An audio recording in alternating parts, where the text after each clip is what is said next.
Hi hello ನಮಸ್ಕಾರ ಸ್ನೇಹಿತರೆ. ಒಂದು ತಪ್ಪು ತಿಳುವಳಿಕೆ ಎಲ್ಲ ಸತ್ಯ ಕೂಡ ಔಟ್ ಆಗುವ ಹಾಗೆ ಮಾಡ್ತಿದೆ. ಮನೇಲಿ ಎಲ್ಲ ಸತ್ಯ ರಿವೆಲ್ ಆಗ್ತದೆ.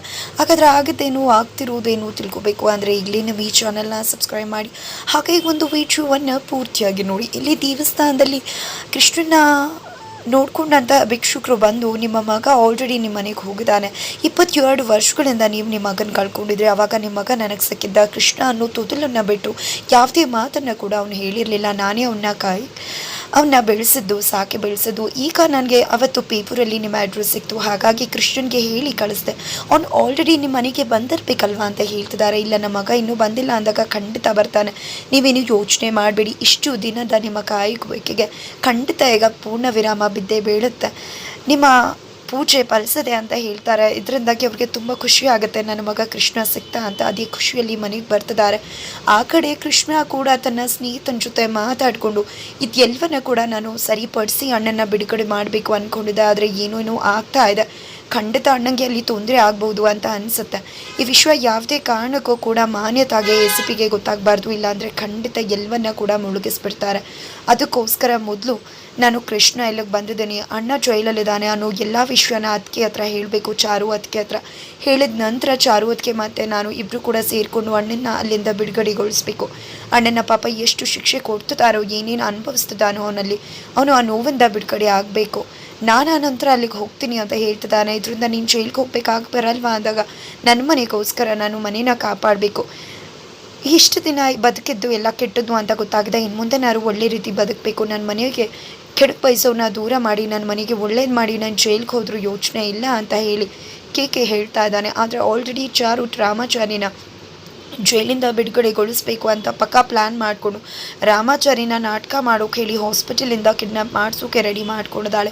ಅಲ್ಲಿ ರಾಮಾಚಾರಿ ಕೂಡ ನನ್ನ ಹೆಂಡತಿ ನನ್ನ ಹತ್ರ ಮಾತು ತೊಗೊಂಡಿದ್ದಾಳೆ, ದೊಡ್ಡದಾಗಿ ಗಾಯ ಮಾಡ್ಕೋಬೇಕು, ಅಲ್ಲಿಂದ ನಿನ್ನ ಹಾಸ್ಪಿಟಲೈಸ್ ಮಾಡ್ತಿದ್ದಾಗೆ ಅಲ್ಲಿಂದ ನಿನ್ನ ಎಸ್ಕೇಪ್ ಮಾಡಿಸ್ತೀವಿ ಅಂತ. ಆದರೆ ಹೇಗೆ ಮಾಡೋದು, ಹೇಗೆ ಗಾಯ ಆಗುತ್ತೆ ನನಗೆ ಅಂತ ಅನ್ಕೋತಿದ್ರೆ, ಯಾರಾದರೂ ನಿನ್ನ ಚೆನ್ನಾಗಿ ಹೊಡೆದ್ರೆ ನೋಡು ನಿನ್ನ ಗಾಯ ಆಗುತ್ತೆ, ಆಗ ಇವರು ಕೂಡ ನಿನ್ನ ಹಾಸ್ಪಿಟಲ್ಗೆ ಅಡ್ಮಿಟ್ ಮಾಡ್ತಾರೆ ಅಂತ ಹೇಳ್ತಿದ್ರೆ, ಯಾರ ಕೆಲಸ ಮಾಡ್ತಾರೆ ಅಂತಿದ್ದಾಗೆ ರೌಡಿಗಳು ಬಂದು ನಾನು ಅದನ್ನು ಮಾಡ್ತೀನಿ ಅಂತಾರೆ. ನೀವ ಅಂದಾಗ ಹೌದು, ನೀನು ನನ್ನ ಜೀವ ಉಳಿಸ್ದೇ ಇರಬಹುದಿತ್ತು, ನಾನು ನಿನಗೆ ತುಂಬಾ ತೊಂದರೆ ಕೊಟ್ಟಿದ್ದೆ, ಆದರೂ ಕೂಡ ಒಂದು ಮನುಷ್ಯತ್ವದಿಂದ ನೀನು ನನ್ನನ್ನು ಕಾಪಾಡಿದ ಮೇಲೆ ನಿನಗೆ ಸಹಾಯ ಮಾಡೋದು ನನ್ನ ಕರ್ತವ್ಯ. ಖಂಡಿತ ನಾನು ಬದಲಾಗಿದ್ದೀನಿ, ನಿನಗೆ ಏನು ಬೇಕು ಸಹಾಯ ನಾನು ಮಾಡ್ತೀನಿ ಅಂತ ಹೇಳ್ತಾರೆ.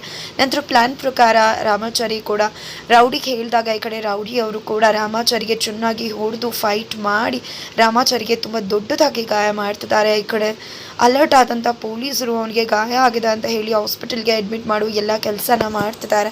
ನಂತರ ಈ ಕಡೆ ಚಾರು ಕೇಳಿಸ್ಕೊಳಕ್ಕೆ ಹೋಗ್ತಾಳೆ ಕೇಕೆ ಮತ್ತು ಶಿಷ್ಯ ಮಾತಾಡ್ತಿರೋದನ್ನು. ಬಟ್ ಅವ್ಳಿಗೆ ಏನೂ ಕೂಡ ಕೇಳಿಸಲ್ಲ, ಬಿಕಾಸ್ ಆಲ್ರೆಡಿ ಅವರಲ್ಲಿಂದ ಹೊರಟೋಗಿರ್ತಾರೆ. ಇವರಿಬ್ರಿಗೆ ಏನೋ ಸೇರ್ಕೊಂಡು ಪ್ಲ್ಯಾನ್ ಮಾಡ್ತಿದ್ದಾರೆ ಅಂತ ತಪ್ಪು ತಿಳ್ಕೊತಿದ್ದಾಳೆ.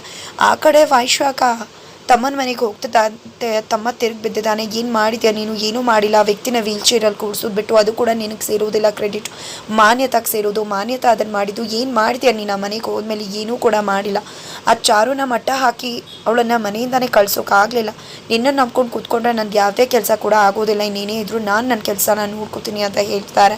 ನಂತರ ಈ ಕಡೆ ಜಾನಕಿ ಅವ್ರು ಬಂದು ಅವ್ರ ಗಂಡನ ಹತ್ರ, ರೀ ನಮ್ಮ ಮಗ ಸಿಕ್ಬಿಟ್ಟ ರೀ ಕೃಷ್ಣ, ನಮ್ಮ ಮಗ ನಮ್ಮ ಮನೆಗೆ ಬರ್ತೀನಿ ಅಂತ ಹೇಳಿದಾನಂತೆ, ನನ್ನ ಆಸೆ ಕನಸುಗಳು ಫಲಿಸ್ಬಿಡ್ತು, ನನ್ನ ದೇವರು ನಮಗೆ ಪೂಜಾ ಫಲಿಸ್ಬಿಡ್ತು ಅಂತ ಹೇಳ್ತಿದ್ದಾರೆ. ಅಯ್ಯೋ ಈ ಕಡೆ ಏನು ಹೇಳಲಿ ನಿನಗೆ, ಆಲ್ರೆಡಿ ನಮ್ಮ ಮಗನೇ ನಮ್ಮ ಮನೇಲಿರೋದು, ರಾಮಾಚಾರಿ ಇಲ್ಲ ಇಲ್ಲಿ, ಆದರೆ ನಿನಗೆ ಏನು ಹೇಳಬೇಕು ಅಂತ ಗೊತ್ತಾಗ್ತಿಲ್ಲ ಅಂತ ಹೇಳ್ತಿದ್ರೆ, ಏನಾಗ್ತದೆ ರೀ ನಿಮಗೆ, ಅಯ್ಯೋ ನಿಮಗೆ ಖುಷಿ ವಿಷಯ ದುಃಖದ ವಿಷಯ ಏನೋ ಆಲ್ ಆಫ್ ಎ ಸಡನ್ ಹೇಳಬಾರ್ದು ಅಂದಿದ್ರು, ಆದರೆ ನನಗೆ ಸಹಿಸೋಕ್ಕಾಗಲಿಲ್ಲ, ಹೇಳಿಬಿಟ್ಟೆ, ನಿಮಗೂ ಕೂಡ ಖುಷಿ ಆಗ್ತದೆ ಅಲ್ವಾ ನಿಮ್ಮ ಮಗ ಮನೆಗೆ ಬರ್ತಿರೋದು ಅಂತ ಹೇಳ್ತಿದ್ದಾರೆ. ಮೊದಲು ಹೋಗಿ ಪೂಜೆ ದೇವ್ರ ಹತ್ರ ಬೇಡ್ಕೋತೀನಿ ಅಂತ ಹೇಳಿ, ಗಣಪ ನಿನ್ನ ಆಸೆನ ಕನಸನ್ನ ಈಡೇರಿಸ್ಬಿಟ್ಟೆ, ಇವತ್ತು ನಿನ್ನ ಬಿಡುಗಡೆ ಮಾಡ್ತೀನಿ ಅಂತ ಹೇಳಿ ಬಿಡುಗಡೆಗೊಳಿಸ್ತಿದ್ದಾರೆ. ನಮ್ಮ ಮಗ ಸಿಕ್ಕಿದ್ದಕ್ಕೆ ಧನ್ಯವಾದ ತಿಳಿಸ್ತಿದ್ದಾರೆ. ಕಡೆ ಚಾರು ಬರ್ತಿದ್ದಾಗೆ ಏನಾಯಿತು ಅಂದಾಗ, ನಮ್ಮ ಮಗ ಕೃಷ್ಣ ನಮಗೆ ಸಿಕ್ಬಿಟ್ಟ ಮಗಳೇ ಅಂತ ಹೇಳ್ತಿದ್ದಾರೆ. ಅಯ್ಯೋ ಅತ್ತೆಗೆ ಎಲ್ಲ ವಿಷಯ ಗೊತ್ತಾಗೋಯ್ತಾ, ಈ ಮನೇಲಿ ಕೃಷ್ಣ ಅನ್ನೋದು ಗೊತ್ತಾಗೋಯ್ತಾ ಅಂತ ಅಂದ್ಕೊಂಡಿದ್ದು, ಯಾರು ಒಳಗಡೆ ಇರಬೇಕು ಅವ್ರು ಒಳಗಡೆ ಇಲ್ಲ, ರಾಮಾಚಾರಿ ಒಳಗಡೆ ಇದ್ದಾನೆ, ಕೃಷ್ಣ ಲೀಲೆ ಆಡೋ ಶ್ರೀಕೃಷ್ಣ ಪರಮಾತ್ಮನೇ ನಿಮ್ಮ ಕಣ್ಮುಂದೆ ಇದ್ದಾನೆ ಅಂತ ಹೇಳಿ ಎಲ್ಲ ಸತ್ಯ ಹೇಳೋಕೆ ಮುಂದಾಗ್ತದಾಳೆ. ಈ ಕಡೆ ಜಾನಕಿ ಅವ್ರಿಗೆ ಆಶ್ಚರ್ಯ ಆಗ್ತದೆ.